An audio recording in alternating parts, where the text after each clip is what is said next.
Okay, thank you बेटा, thank you.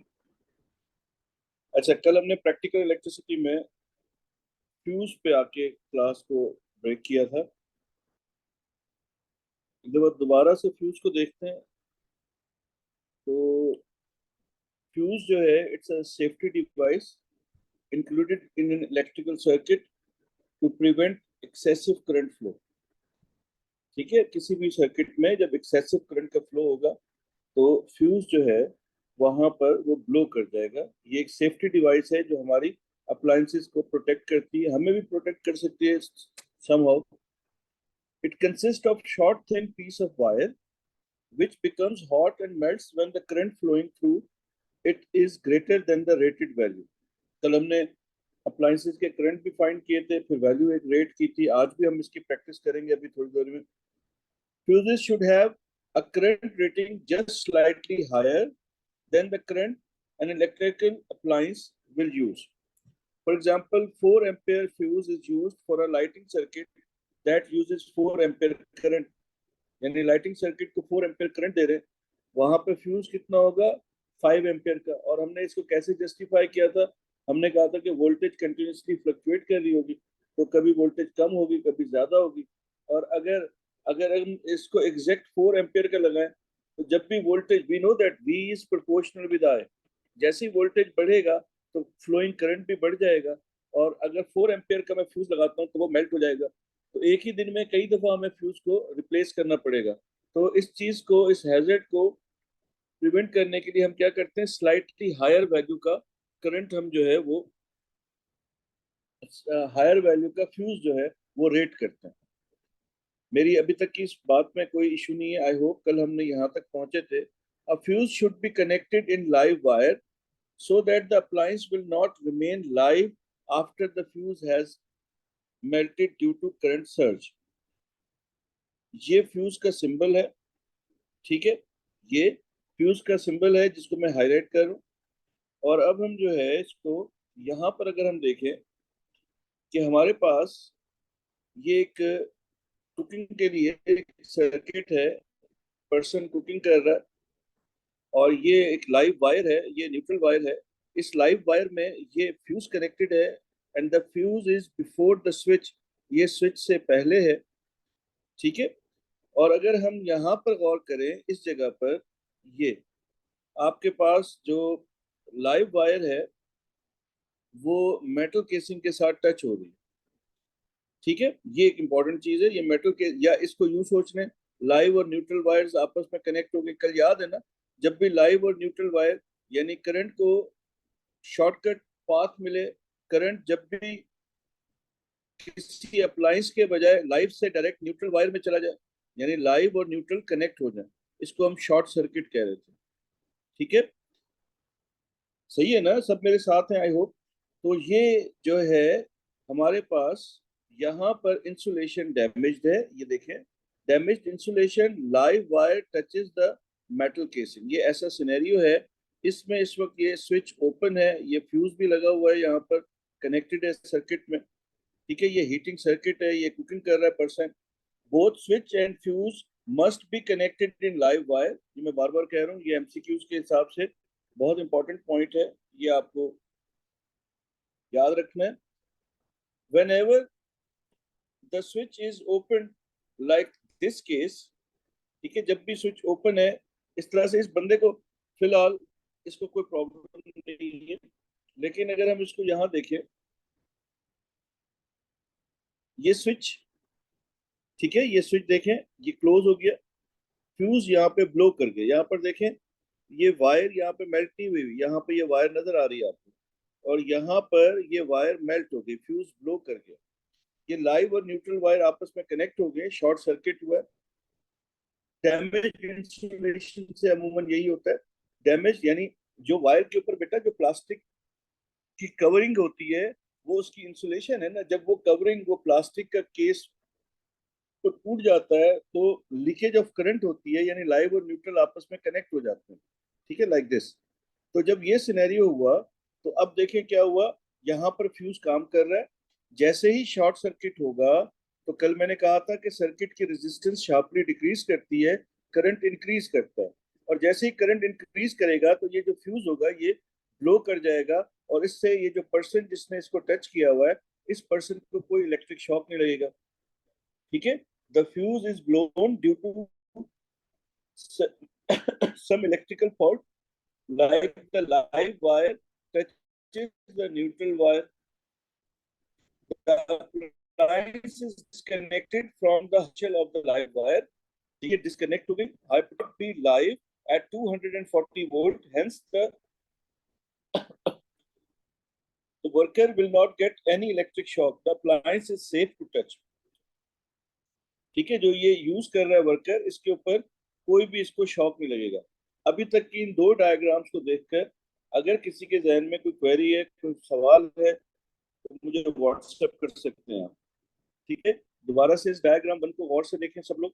यहाँ पर हमारे पास ये पर्सन कुकिंग कर रहा है, ये फ्यूज लगा हुआ है यहाँ पर, ये ओपनड है, यहाँ से स्विच ओपनड है, ये लाइव और न्यूट्रल ये मेटल केसिंग के साथ कनेक्ट हो रहा है। ये चाहे तो आप इसको यूं भी सोच सकते हैं, अगर आप उधर मैंने यूं हो गया तो यहाँ पे यूं भी सोच रहे, लाइव और न्यूट्रल वायर्स कनेक्टेड है। इस पर्सन को कुछ भी इलेक्ट्रिक शॉक नहीं लग रहा क्योंकि सर्किट यहाँ से ब्रेक हुआ हुआ। ठीक है, सही है।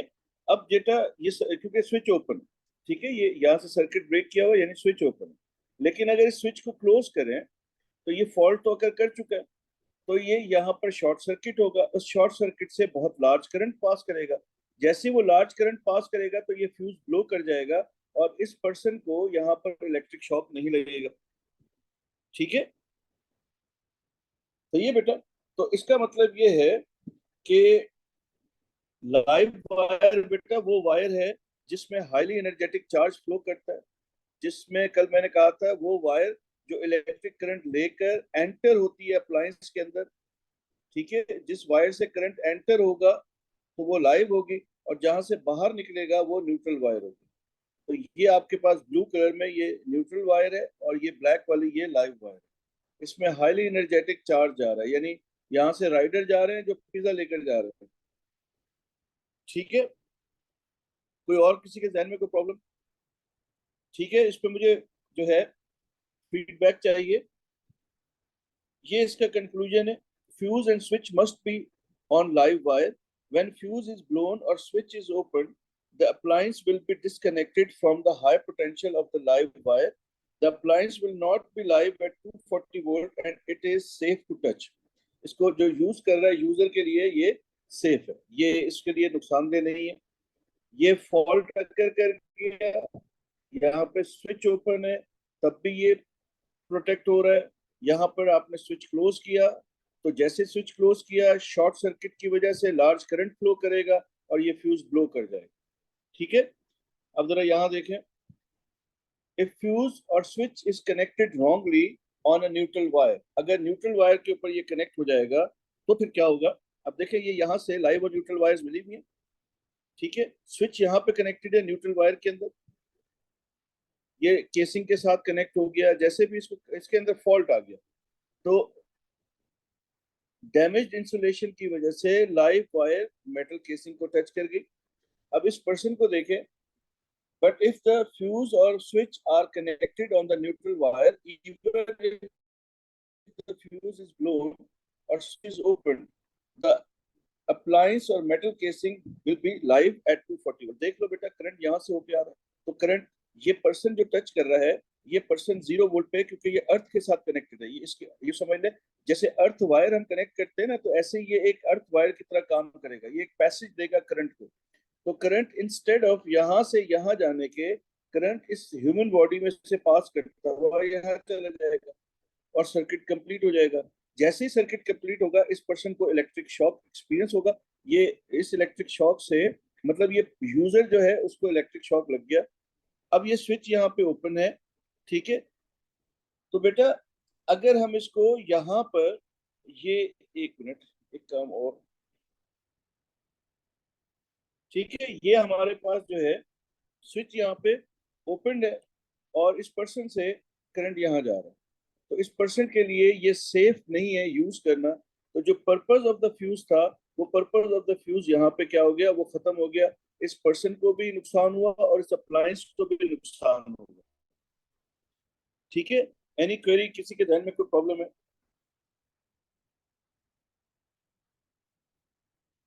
ये इलेक्ट्रिक शॉक इसलिए यहाँ पे नहीं लगा कि इंस्टेंट ये करंट बेटा यहाँ पर इस फ्यूज से आगे जा ही नहीं पाया। सर्किट को देखो, करंट यहाँ से फ्लो करेगा, यहाँ पर जैसे ही आएगा तो ये वायर मेल्ट हो जाएगी। तो पैसेज ऑफ द करंट जो है वो आपने ब्रेक कर दिया। तो अब इस सारे सर्किट में करंट फ्लो ही नहीं कर रहा। तो ये फ्यूज क्या करता है, यहाँ पर एक वायर होती है, जैसे ही करंट एक्सेसिव फ्लो करेगा ये वायर मेल्ट हो जाएगी और आपका सर्किट और जो यूजर है वो दोनों प्रोटेक्ट हो जाएंगे। क्लियर हो गया बेटा ये बात?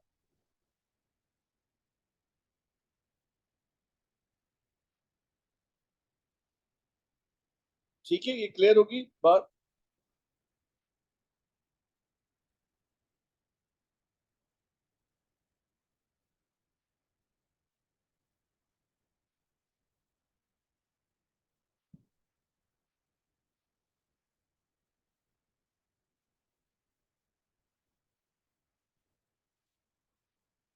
ठीक है जी, बच्चों का फीडबैक आ रहा है कि ठीक है। स्टिल अगर किसी के जहन में हो तो भी बता दीजिएगा। तो वैसे आपको ये है कि why the is fuse should be connected in live wire and what is the purpose of the fuse, ये हमने इस डायग्राम से यहाँ से सीख लिया। आई होप इसमें हमें कोई प्रॉब्लम नहीं है। And everyone knows the circuit symbol and why the fuse should be in live wire, ये भी हमें पता लग गया। ठीक है, और बिफोर स्विच भी हमें समझ में आ गया। अच्छा बेटा, अब हमारे पास ये फ्यूज का ये काम हो गया। अब हम यहाँ से, ये टेबल हमारे पास है, इस टेबल में हम कुछ कैलकुलेशन करेंगे। अब आप लोग कैलकुलेटर्स निकाल लें अपने। इक्वेशंस में यहाँ पे याद करा रहा हूँ। We know that P is equals to V I. To calculate the current through the appliance we use I is equals to P upon V। Rating का तरीका कल हमने किया था ना, ये वर्किंग की थी। तो अब मुझे सबसे पहले तो इस कार हेड लैम्प के लिए आप लोग करंट कैलकुलेट करके बताएं प्लीज, कोई मुझे मैसेज करे। 4 एम्पियर बता रहे हैं। ठीक है जी, 4 एम्पियर आ गया।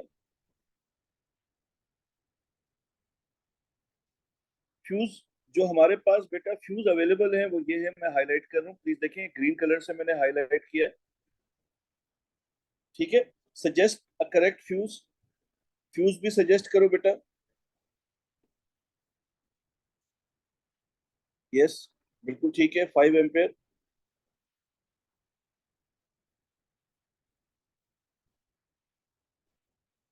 ठीक है, स्लाइटली हायर वैल्यू आप लोगों ने सजेस्ट की। नहीं बेटा, 4.25 नहीं हो सकता मुझे, इसलिए कि ये बेटा अवेलेबल फ्यूज जो दिए गए हैं वो 3 है, 5 एम्पियर है और 13 है। ये एग्जाम में आपको मिलेंगे। और कभी भी डेसिमल्स में इसको कोशिश करना डिजाइन ना करो, इसको होल नंबर्स में इसको सजेस्ट करना। ठीक है, okay. The next one, TV के लिए करंट कैलकुलेट किया किसी ने?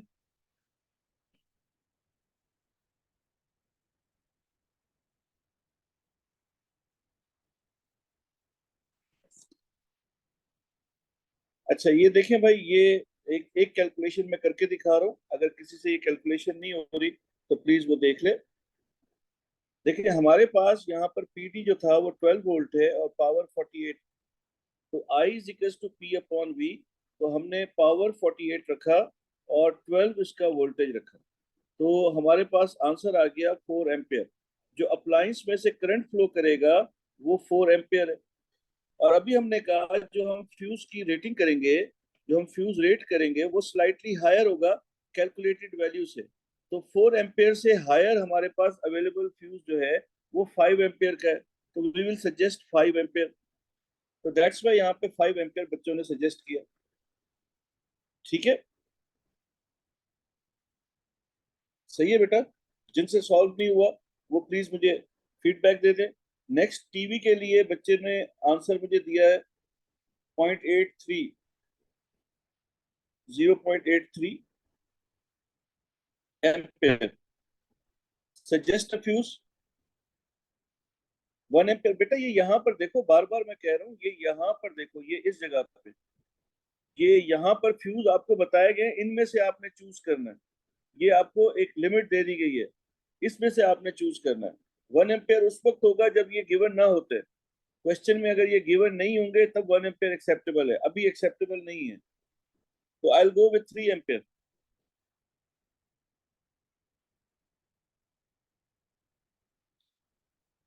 Yes, for the next one calculate power. The equation is this, 480 watts बता रहे हैं।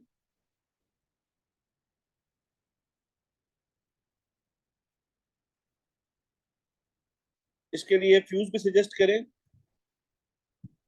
3 एम्पेयर बिल्कुल सही बता रहे हैं बेटा आप लोग, शाबाश, very good. Then the next one, iron के लिए करंट क्या होगा? We got power. अच्छा, अगर किसी को प्रॉब्लम है मैं ट्राइंगल ड्रॉ कर देता हूँ आपके लिए।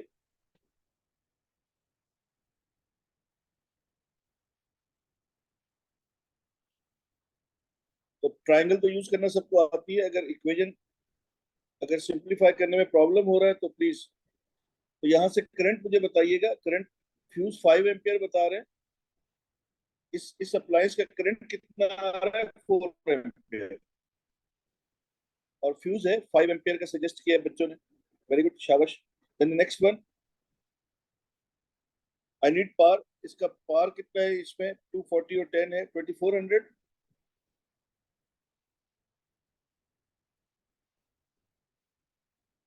और इसका फ्यूज बेटा 10 एम्पियर है करंट, तो फ्यूज क्या आएगा? 13 एम्पियर। यस, सही कह रहे हैं आप लोग, बिल्कुल सही है। Then the next one, immersion heater, current बताइए। 12.5 बता रहे हैं। Okay, 13 ampere is the fuse rated. तो मेरा ख्याल है कि फ्यूज रेटिंग सबको आ गई है, फ्यूज की पोजीशनिंग भी सबको पता लग गई है। इस टेबल से हमने पावर की ये बेसिक जो कैलकुलेशन थी और फ्यूज रेटिंग से जो काम था वो सारा हमने यहाँ पर जी, फ्यूज हमेशा बड़ा होता है बेटा करंट से, बिल्कुल सही है, ये हमेशा ऐसे ही होगा।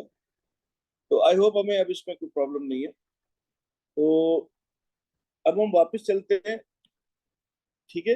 अब हमने यहाँ से एक काम और करना है।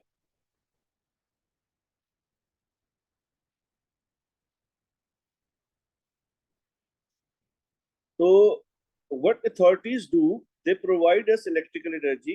We got appliances, और उन अप्लायंसेस में हम कन्वर्जन करते हैं थर्मल एनर्जी में। जो भी हमारा यूज है, जैसे कैटल्स हैं, ओवन्स हैं, हीटर्स हैं, या इलेक्ट्रिकल एनर्जी को थर्मल एनर्जी ऑफ फिलामेंट और लाइट, ठीक है, इस तरह से हम इसको यूज करते हैं। तो ये हमारे पास जो है, ये इलेक्ट्रिकल एनर्जी का कन्वर्जन आ गया।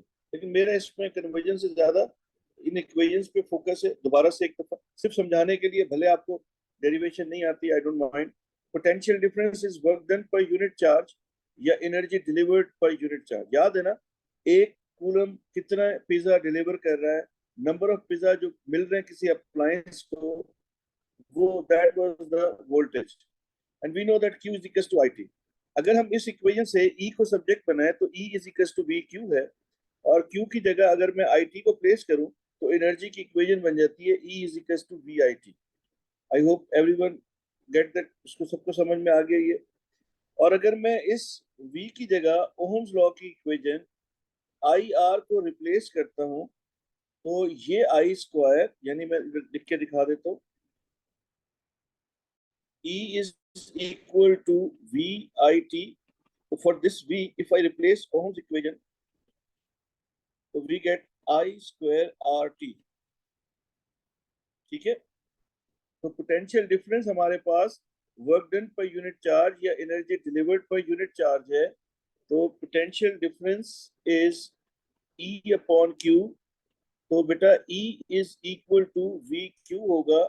इस Q की जगह ये वाला आपने कर दिया, तो what you get E is equal to V I T, ठीक है।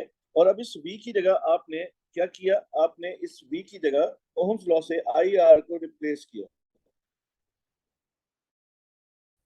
तो ये I और ये आई मल्टीप्लाई होके आई स्क्वायर हो गया, ये आर यहाँ आ गया, ये टी यहाँ आ गया, आई स्क्वायर आर टी। इसी तरह से इस इक्वेशन में we know that from Ohm's I is equal to V upon R. तो इस आई की जगह वी अपॉन आर रखा, ये वी यहाँ आ गया और ये टी आ गया, we get V square upon R times T, that is the energy. ये इक्वेशन आ गई। तो अगर आपको इसमें प्रॉब्लम है, मुझे कोई इंटरेस्ट नहीं है कि आपको ये डेरिवेशन आती है या नहीं आती, मेरा इंटरेस्ट ये है कि आपको ये इक्वेशन आनी चाहिए। और कल हमने पावर की इक्वेशंस पे बात की थी, P is equals to energy upon time, P is equals to V I, P is equals to V square upon R and P is equals to I square into R. ये power की equations थी। आज हमने यहाँ पर energy की equations workout कर ली। ठीक है, किसी को कोई प्रॉब्लम नहीं है? आई होप भाई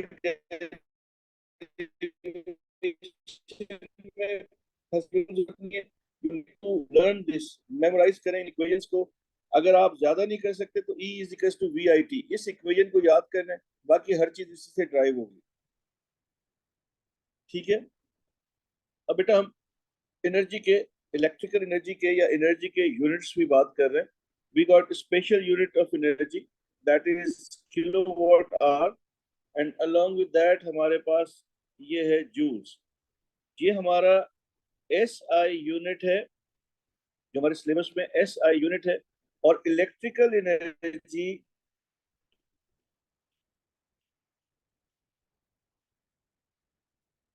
is measured in kilowatt hours, ये किलोवाट आवर्स में मेजर होती है। ठीक है, तो बेटा kilowatt hour is the amount of work done or energy in joules by 1000 watt appliance uses in 1 hour। यानी 1 किलोवाट का अप्लायंस 1 घंटे में जितनी एनर्जी यूज करेगा वो 1 किलोवाट आवर के बराबर।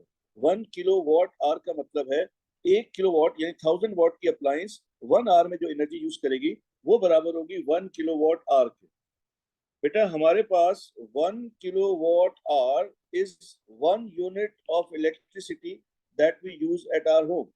हमारे पास जो हमारे पास वापडा का जो मीटर है उसको हम एनर्जी मीटर है वो, तो एनर्जी मीटर के ऊपर के ये हमारे पास एनर्जी मीटर पे हमारे पास जो यूनिट्स होते हैं वो एक यूनिट 1 किलोवाट आवर के इक्वल होगा।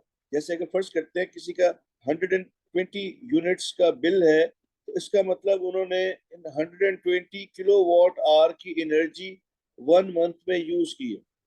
मैं कई दफा क्लास में भी कह चुका हूँ कि गवर्नमेंट अथॉरिटीज हमें इलेक्ट्रिकल एनर्जी सप्लाई करते हैं, तो उनका कंसर्न वोल्टेज या करंट से नहीं होता, वो हमें जो एनर्जी दे रहे हैं वो हमें उस एनर्जी पे चार्ज करेंगे। ठीक है, तो कैलकुलेट जो हमारे पास amount of work done 1000 watts की अप्लायंस जो एनर्जी कंज्यूम करेगी 1 घंटे में वो 1 किलोवाट आवर है। अब इसका फॉर्मूला क्या होता है? इसका फॉर्मूला बहुत आसान है, बहुत सिंपल है कि अगर आप इधर देखें तो आपके पास energy is equal to PT. अभी हमने कहा था power is energy upon time, तो एनर्जी किसके इक्वल आ जाएगा? पीटी के। ये टाइम इधर चला जाएगा तो एनर्जी सब्जेक्ट बन जाएगी और E is equal to P T. ये हमारे पास इक्वेशन आ गई बेटा। ठीक है, अगर हमने 1000 वाट्स की एक अप्लायंस है वो 1 आवर के लिए यूज किया, तो 1 आवर के 60 मिनट्स होंगे और 1 मिनट के 60 सेकेंड्स। तो जब हम इनको मल्टीप्लाई करते हैं तो ये हमारे पास आ जाता है, स्टैंडर्ड फॉर्म में बच्चों को याद करना आसान हो जाता है, 3.6 times 10 power 6 joules.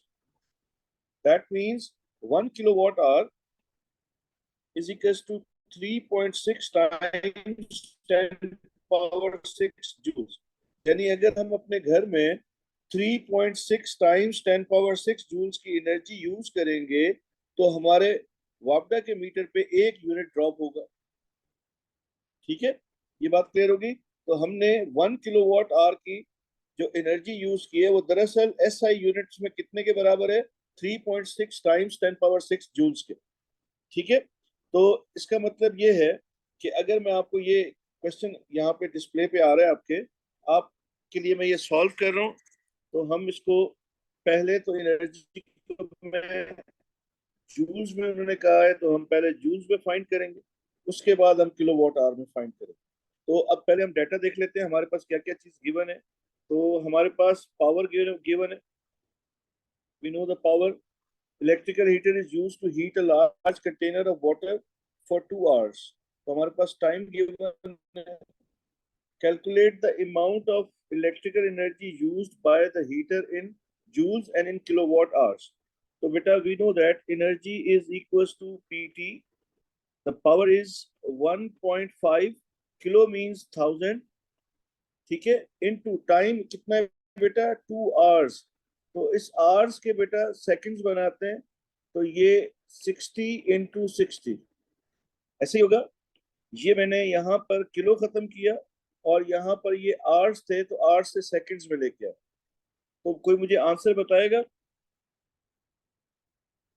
1.08 times 10 power 7 बता रहे हैं जूल्स। प्लीज देखें, बाकी लोग भी चेक करें।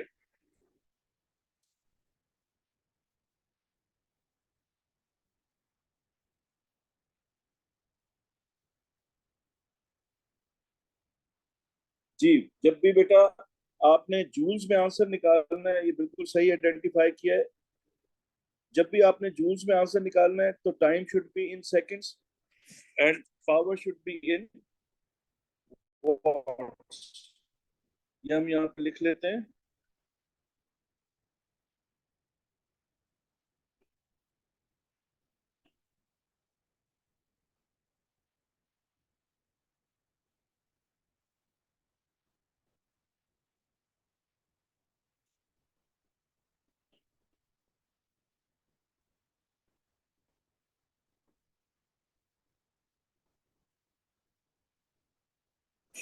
तो अगर आपको एनर्जी किलोवाट आवर में चाहिए तो टाइम आवर्स में, पावर किलोवाट में।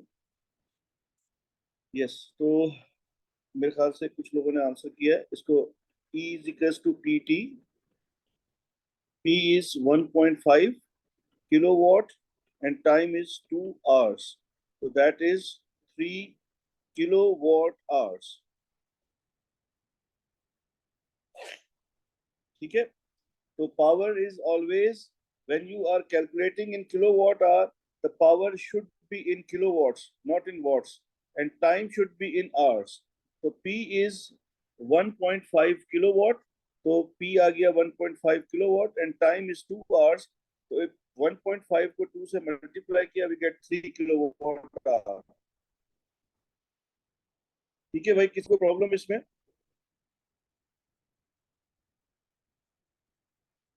ओके, तो ये हमारे पास जो है ये आ गया। अब बेटा यहाँ पर मैं इसको एक मिनट के लिए यहाँ से,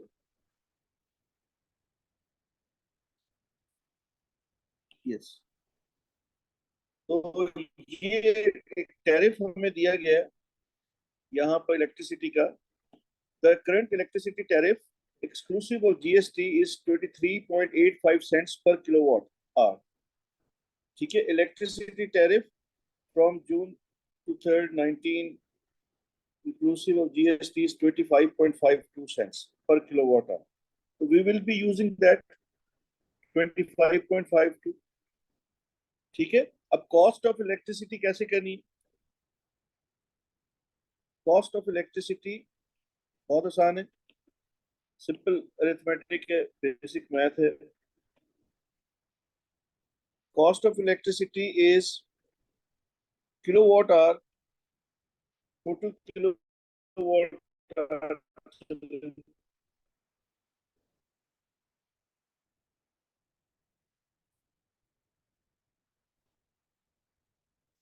total energy used multiplied by cost of 1 kilowatt hour.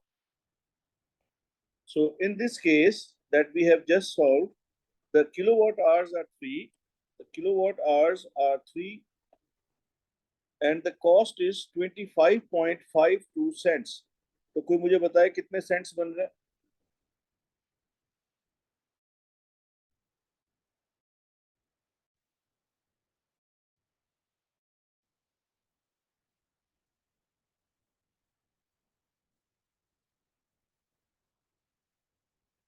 76.56 बता रहे बच्चे, प्लीज देखें।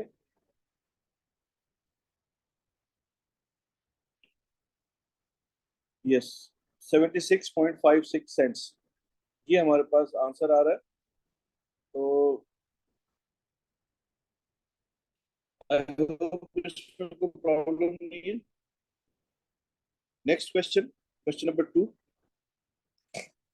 If Singapore power charge is 26 cents for each kilowatt of electrical energy used, calculate the total cost of using 3 kilowatt electrical energy for 20 minutes and a 100-watt filament for 5 hours. अच्छा, मुख्तलिफ तरीके हैं, but मैं personally इनको separately find कर लेता हूँ ताकि आप लोगों को मुश्किल ना हो। मैं आपको वे बता रहा हूँ, कैलकुलेशन आप लोग करेंगे, ठीक है।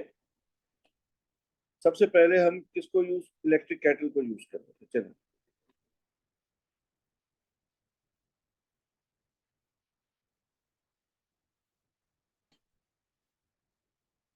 हमें क्या चाहिए, किलोवाट आवर में आंसर चाहिए एनर्जी। तो मैंने अभी क्या बताया था, power should be in kilowatt and time should be in hours, ठीक है बेटा। तो इसका मतलब ये है कि 60 मिनट्स बराबर होंगे 1 आवर के, तो 20 मिनट्स बराबर होंगे एक्स के। तो क्रॉस मल्टीप्लाई किया तो एक्स इंटू 60, 1 इंटू 20, तो X is equal to 20/60। Please मुझे आवर्स बताइए, कितने आवर्स आ रहे हैं। इसको 1/3 कर दूं, अभी फ्रैक्शन में रख लेते हैं, 1/3 आवर्स, ताकि बाद में फिर फाइनल आंसर हमारा ज्यादा राउंड ऑफ ना करना पड़े, क्योंकि ये 0.3333 इस तरह से बनेगा, ठीक है। तो इसको मैं इरेज कर रहा हूँ नाउ। तो E is equal to PT, P is 3 and T is 1/3. So we get 1 kilowatt hour for this electric kettle. क्या ख्याल है, मैंने सही किया इसे सॉल्व? सही है ना, टाइम हमने निकाल लिया, 1/3 आवर्स है, और पावर उसने हमें 3 किलोवाट बताया, ये दिया हुआ इलेक्ट्रिक केटल का पावर। टाइम 20 मिनट्स था, ठीक है। अच्छा, चलें जी, सही है, फीडबैक आ गया। अब ये तो हो गई इसकी बात। अब आ जाए फिलामेंट लैंप पे। जी बिल्कुल सही है बेटा, अब फिलामेंट लैंप पे आ जाए। फिलामेंट लैंप में पावर दिया है आपको 1000 वॉट्स। अगर आप इसको किलोवाट बनाएंगे तो ये कितना बनेगा, 1000 divided by, sorry 100 divided by 1000, तो ये क्या आ जाएगा, 0.1 किलोवाट। किसी को कोई मसला इसमें? टाइम कितना दिया है बेटा, 5 आवर्स। तो एनर्जी फाइंड करो कितनी बन रही है। पावर आ गया 0.1, टाइम आ गया 5 आवर्स, तो ये कितना बना बेटा, 0.5 किलोवाट आवर्स, ठीक है। ये 0.5 किलोवाट आवर बन गया, कोई मसला नहीं है। अच्छा, अब बेटा ये थोड़ा सा मसला, एक मिनट।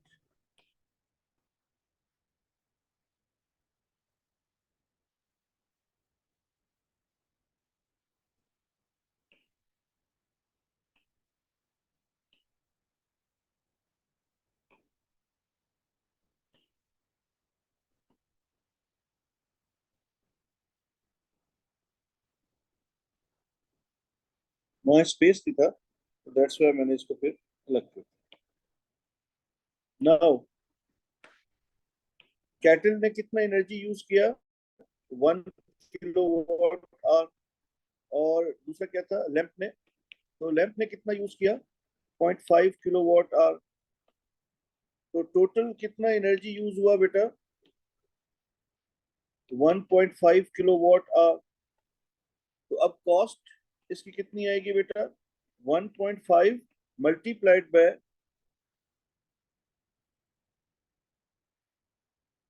चार्जेस कितने, 26 सेंट्स। तो 1.5 मल्टीप्लाइड बाय 26, प्लीज आंसर बताइए। 39 सेंट्स। ठीक है, वेरी गुड। इसमें इस सवाल में किसी के जहन में भाई कोई प्रॉब्लम है तो मुझे बताएं, नहीं तो मैं नेक्स्ट क्वेश्चन की तरफ जा रहा हूँ।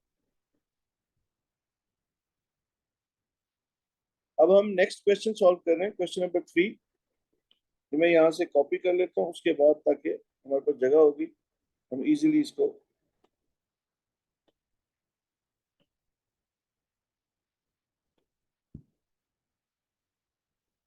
एनर्जी का ऐसा यूनिट जूल्स होता है, लेकिन इलेक्ट्रिकल एनर्जी के लिए आपके पास स्पेशल यूनिट होगा, दैट इज किलोवाट आवर। और जो किलोवाट आवर का मतलब है कि 1 किलोवाट आवर जो है, that is equal to 1 unit of electricity used by a person और अ होम। ठीक है, क्या हमारे पास स्क्रीन शेयर हो रही है, मेरी आवाज आ रही है, कोई मुझे कंफर्म कर दे।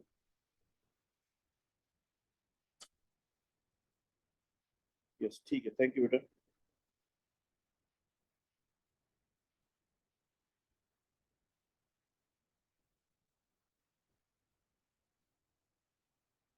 Now the first part A,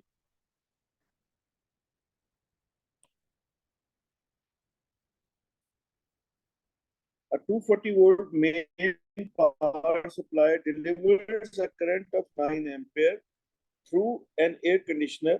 Find the power supplied in watts. We need that watts. Watts में power चाहिए, kilowatt में नहीं। तो simple P is equals to VI. V is 240 and current is 9. तो 2160 watts बच्चे बता रहे हैं आंसर। ठीक है, वेरी गुड, शाबाश, सबका आंसर सही है। Then the next one, an air conditioner is used for 1.5 hours each day. Using the answer in A, give that electricity tariff is $0.26 per kilowatt hour, यानी 26 cents.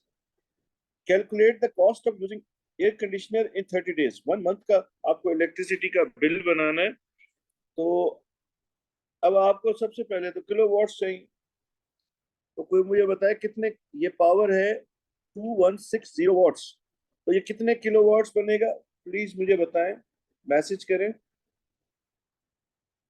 किलोवाट बनाने के लिए क्या करेंगे, ठीक है, 1000 पे डिवाइड किया, सही कह रहे हैं। 2160 divided by 1000, we get 2.16 kilowatt. So the power used is 2.16 kilowatt. और कितने देर के लिए यूज हो रहा है, that is been used for 1.5 hours. तो अगर मैं इसको यूं कर लेता हूं ताकि सिंपल हो जाए, फॉर 1 डे, हम इसको कैलकुलेट कर लेते हैं। ठीक है, फिर उसको 30 से मल्टीप्लाई करते हैं। सब लोग एग्री कर रहे हैं इस बात से। तो एक दिन के लिए हम एनर्जी फाइंड करते हैं, energy is equal to P T. तो P is 2.16 and time is 1.5 hours. Please बताइए।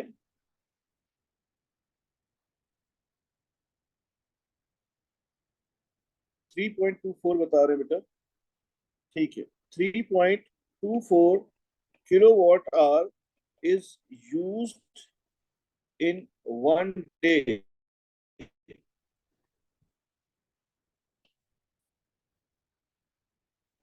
अच्छा, चलिए यूं करते हैं, एक दिन के पैसे भी निकाल लेते हैं, आसान हो जाएगा, मेरा ख्याल है ज्यादा बेहतर। तो cost of electricity for 1 day.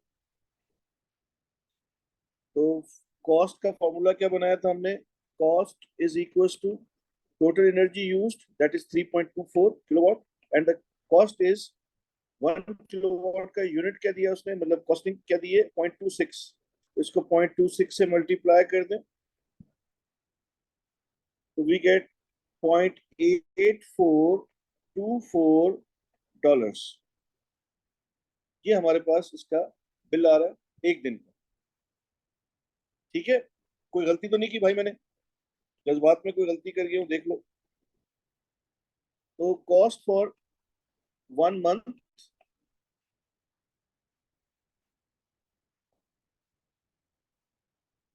तो cost for 1 month would be 0.8424 multiplied by 30।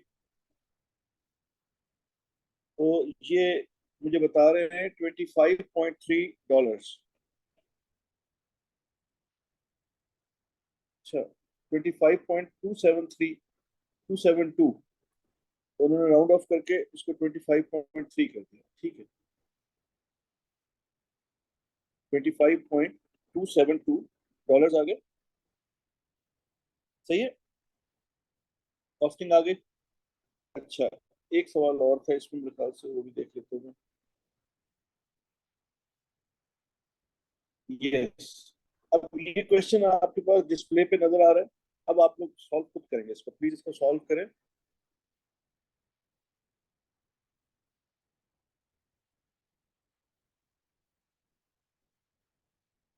अगर आपको पावर की इक्वेशन भूल गई है किसी को, मैं उसकी हेल्प के लिए लिख देता हूँ। P is equals to V I, P is equals to I square R, P is equals to V square upon are.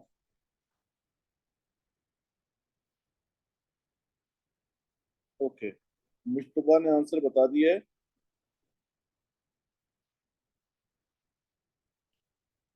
ठीक है हमजा, आपका आंसर भी ठीक है, हुरैन आपका भी आंसर ठीक है, जैनब का भी आंसर ठीक है। बाकी लोग भी कैलकुलेट करें। We got resistance, we got voltage. The suitable equation is this, V square upon R। जी, अली अकबर का भी सही आंसर भाई। तो P is equals to V square upon R। V हमारे पास है बेटा 240 स्क्वायर अपॉन 60। तो ये मुझे स्टूडेंट्स बता रहे हैं 960 वॉट्स इसका आंसर। ठीक है, the amount of electrical energy consumed when operating for 20 minutes. अच्छा, इसमें बेटा कोई भी उसने रिस्ट्रिक्शन नहीं दी, कोई भी रिस्ट्रिक्शन नहीं दी। If someone calculates this energy in joules, that is correct. अगर कोई इसको किलोवाट आर में कैलकुलेट करता है तो तब भी एक्सेप्टेबल है। दोनों सूत्रों में एक्सेप्टेबल है, परेशान नहीं होना आप। ठीक है, तो क्योंकि उसने आपको कंफाइन नहीं किया, उसने रिस्ट्रिक्ट नहीं किया, आपको कंडीशंस नहीं लगाई। तो E is equals to P T, P is 960 and time is 20 minutes into 60। ये सेकंड्स बन गए। तो ये बता रहे हैं मुझे, आंसर बता रहे हैं मेरे ख्याल से 1920 जूल्स। कितना, प्लीज को चेक करें आंसर। 1.152 टाइम्स 10 पावर 6 बताया जा रहा है आंसर। ठीक है शोएब भाई, आपका आंसर ठीक है, 1.152 into 10 power 6।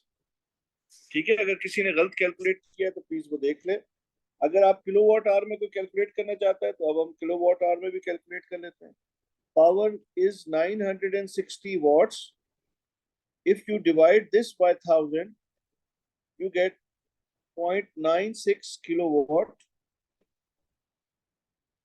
T is 20 minutes। And अभी हमने फाइंड किया था ये 1/3 आवर्स के इक्वल होता है। तो E is equals to PT, this is 0.96 multiplied by 1/3, तो 0.32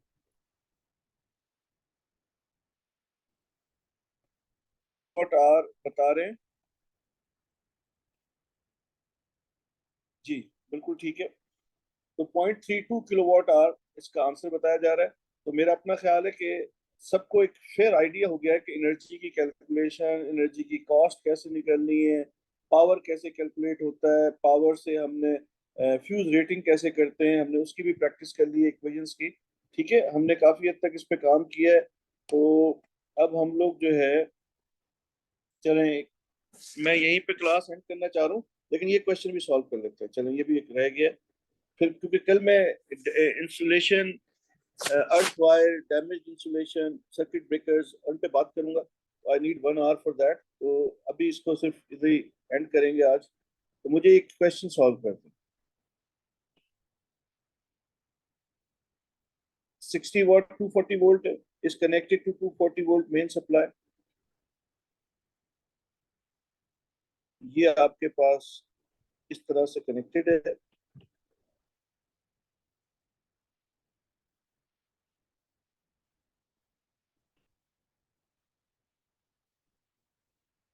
जी, the current flowing through the lamp I is equals to P upon V। P is equals to V आई है ना बेटा? This is 60 upon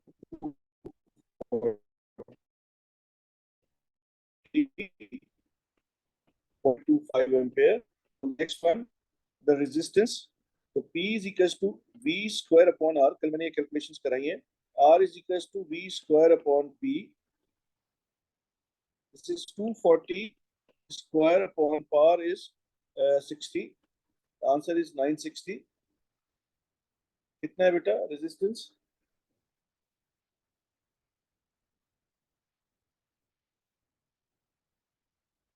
960। फ्रैक्शंस में answer नहीं देते बेटा, 1/4 answer सही नहीं होगा।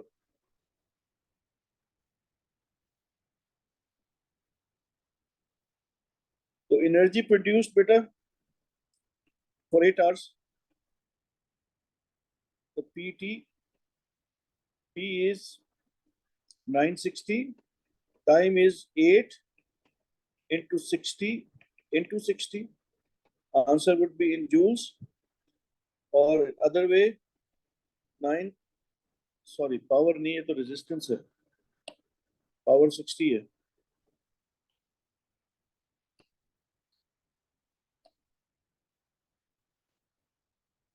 60 upon 1000, 0.06 किलोवाट। तो E is equals to PT 0.06 into 8।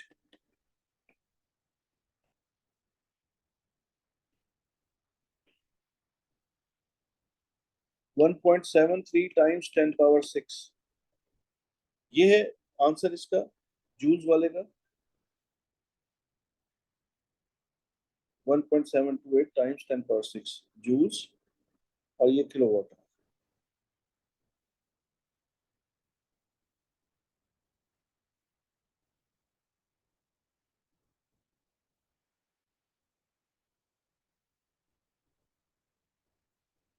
27648,000 कैसे आएगा? मल्टीप्लाई करें, चेक करें, शायद गलत बता, क्योंकि मेरे पास कैलकुलेटर नहीं है, मैं आप लोगों के आंसर्स पे रिलाई कर रहा हूँ।